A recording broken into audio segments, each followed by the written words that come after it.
इस वक्त पाकिस्तान तहरीक इंसाफ के नाराज रहनुमा दीवान सचल साहब हमारे साथ स्टूडियोज में मौजूद है।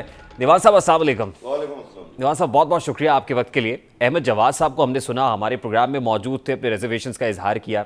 क्या यही समझा जाए कि अहमद दीवान के बाद एक और नाराज रहनुमा फहरिस्त में शामिल हो गया पाकिस्तान तहरीक इंसाफ? बिस्मिल्लाहिर्रहमानिर्रहीम। नहीं जी, थोड़ा अहमद जवाद साहब और मेरे में थोड़ा सा फ़र्क रह जाता है। वो तब नाराज़ हुए जब उनको ओहदे से हटाया गया था। I am sitting MP of PTI। थोड़ा फ़र्क है। आपके रिजर्वेशंस बुनियादी तौर पे क्या है दीवान साहब? सर, मेरे रिजर्वेशन बुनियादी तौर पे 3 चीज़ों पे। First is hypocrisy. हिपोक्रेसी की डेफिनेशन ये है व्हेन यू से something and you do something opposite. That is the definition of hypocrisy. PTI में मसला ये है कि हम लोग बातें तो बहुत बड़ी बड़ी कर लेते हैं करप्शन के खिलाफ, दूसरों को बोलना कि फलाना चोर है, फलाना डाकू है, और उसके बाद एक पीका लॉ ले आते हैं जिसमें अक्यूज़ करना गुनाह है। अक्यूज़ करना इज यू बिकम इमीडिएटली, आपको FIA उठा के ले जा सकती है अगर आप किसी को अक्यूज़ करें। अगर आप पिछले 2014 से PTI की तकरीरें उठा लें, किस किस को हमने अक्यूज़ नहीं किया है और कितने लोग उसमें आज तक किसी कोर्ट ने कन्विक्ट किए हैं? 2, मरियम नवाज, नवाज शरीफ। इन दोनों के अलावा आज तक कोई कन्विक्शन तो नहीं हुई है। हमारी पार्टी में भी ऐसे बहुत लोग हैं, ऐसे बहुत लोग हैं जो चोर हैं, करप्ट हैं, लेकिन उनसे मनी ट्रेल कोई नहीं मांगता।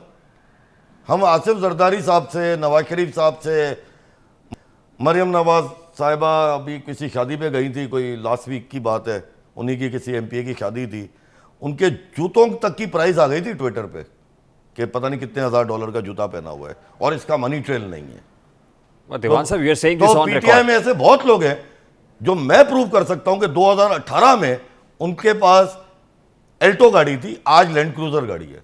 I am sure you must have proofs, क्योंकि आप एक आई ऐसे डोंट हैव फोरम प्रूफ पे ऑफ करप्शन और ऑन रिकॉर्ड बात कर रहे हैं और फिर मिस्टर ऑर्डिनेंस की आप लेट मी क्लैरिफाई। जी। I don't have proof of corruption. कोई रिश्वत लेता है तो उसकी वीडियो नहीं मैं बना सकता। एसेट्स बियॉन्ड मींस का केस आप कैमरामैन साहब जो कैमरे के पीछे खड़े हुए इन पर भी डाल दें, 6 महीने तक अंदर रखें, उसके बाद नैब काम करती रहेगी, प्रूफ कुछ नहीं होगा, खाया पिया कुछ नहीं, ग्लास थोड़ा बाहर आने। लेकिन ये एलिगेशंस बुनियादी तौर पर हैं किस पे दीवान साहब?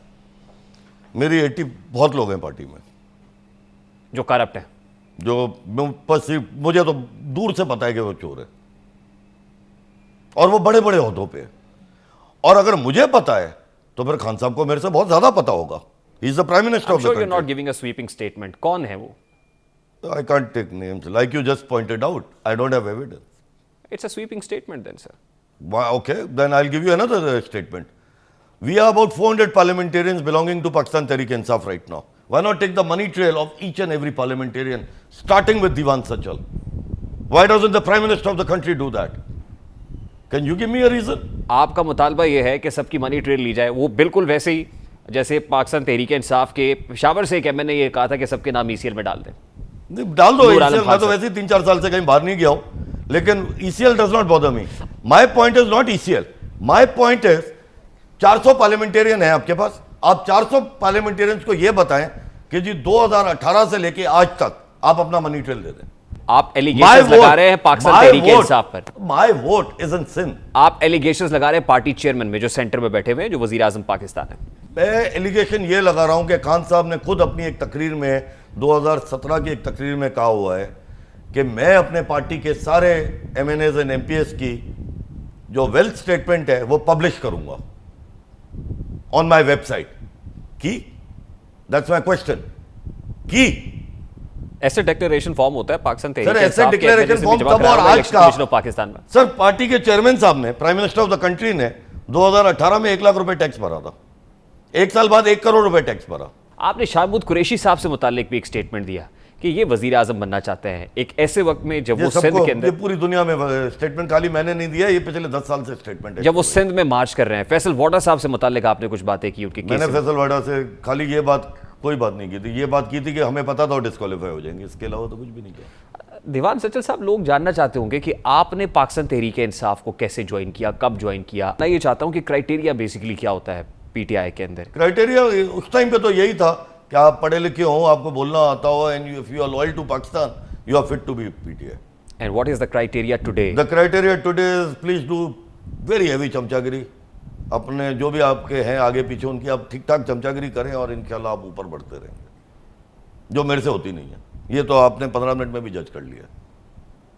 क्या speak my mind, I am not a, वो कहते हैं ना जो एक नॉर्मल कॉन्सेप्ट है नॉन मुस्लिम का पाकिस्तान में कि डर के बैठेगा, मैं नहीं डरता। if you want to get elevated in PTI, आपको किसकी चमचागिरी दरकार है, किसकी चमचागिरी ज्यादा चलती है PTI के अंदर? सबकी चलती है भाई। जैसे अब मैं अगर सिंध में बैठा हूँ तो हमारे जो सिंध के सदर हैं अली जैदी साहब, अगर मैं उनकी ठीक ठाक चमचागिरी करूँ तो काफ़ी बढ़ सकता था, लेकिन मेरे से ये काम होता नहीं है। मुझे क्विकली ये बताइएगा कि आप जैसे यानी लाइक माइंडेड पाकिस्तान तहरीक इंसाफ के अंदर और कितने लोग हैं जो आप जैसे ही सोचते हैं? यार सोच तक तो बहुत लोग होंगे, सोच तक। Do they really have the guts to come out being a sitting MPA और a sitting MNS? I don't know, a lot of people are in touch with me. मुझे कल से काफ़ी एमपीएस और एमएनएस के फ़ोन आए हैं कि आप जो भी डिसीजन ले हम आपके साथ हैं। तो मैंने उनको ये बताया मेरी कोई डिसीजन नहीं है, I am staying in PTI, I am not leaving PTI. हम अंदर से चेंज करेंगे। हम पीटीआई हमने ज्वाइन की थी एक विजन के साथ कि we will be the best possible people to govern Pakistan. We came with a mindset. This is very unfortunate reality of PTI के जिसने चेंज करने की कोशिश की उसको चेंज कर दिया गया। बीट justice retired Wajihuddin, Hamid Khan Sahab, Akbar S Babar साहब, बहुत सारी फहरिस्त बहुत लंबी है। आपको पता है जो कुछ आप कह रहे हैं इसके क्या कॉन्सिक्वेंसेज हो सकता है? पार्टी शोकॉज कर देगी, ज़्यादा से ज़्यादा निकाल देगी, और क्या करेगी? Are you going to quit PTI then? I am not quitting PTI. If they throw me out तो फिर देखेंगे what alternates do I have. What alternate you have? I can go to court and get a stay against their throwing me out. I am a sitting MPA. मैंने ऐसा कोई काम नहीं किया है। According to the Constitution of Pakistan, according to the Constitution of the Election Commission, you can only throw out a person if he votes against the party in Parliament. I have not voted against the party in Parliament. मैं तो हमें क्या अपनी party को support किया है parliament में। Lastly दीवान सचल साहब ये बताइएगा कि आपने कहा कि सिर्फ उसी वक्त पे हो सकता है, वो डिफेक्शन क्लॉज तभी लगती है जब आप फ्लोर क्रॉसिंग करते हैं जब आप पार्लियामेंट के अंदर पार्टी के खिलाफ। अभी जब अदम एतमाद की तहरीक है, क्या सिंध में कोई तहरीक नहीं है। मैं सेंटर में बात कर रहा हूं क्योंकि पाकिस्तान तहरीक इंसाफ के बहुत सारे लोगों से सर मेरा वोट नहीं है। कनेक्टेड तो होंगे ना, एमएनएस के साथ आपकी मुलाकात होती होगी। हाँ, आप समझते हैं तो पल्स को समझते हैं कि इस वक्त विद इन द पीटीआई क्या पल्स है? आई थिंक पीटीआई में एक ब्रेकअवे फैक्शन बन सकता है। आपको लगता है कि पाकिस्तान तहरीक इंसाफ के अंदर कोई फॉरवर्ड ब्लॉक या पाकिस्तान तहरीक इंसाफ के अंदर ऐसे लोग हैं जो बगावत कर सकते हैं, अपोजिशन के साथ राब्ते में, जैसे अपोजिशन क्लेम कर रही है कि हमारे नंबर पूरे राब्ते में तो होंगे? Will they have the guts to vote against the prime minister in open voting? I doubt it. That's my personal opinion. मेरे को नहीं लगता। हाँ, जो स्पीकर का वोट होता है वो क्लोज वोट होता है, उसमें हो सकता है क्योंकि वो क्लोज वोट होता है। अगर असद कैसर साहब के खिलाफ कोई वोट आता है उसमें जो हिडन वोट होता है लाइक सेनेट, लेकिन अगर प्राइम मिनिस्टर के खिलाफ कोई वोट आता है, वोट ऑफ नो कॉन्फिडेंस जिसको हम कह रहे हैं, वो ओपन वोट होता है। आई डोंट थिंक कि ओपन वोट में बहुत लोगों में गट्स होंगे to do what I have done, to come out in the open and talk about it.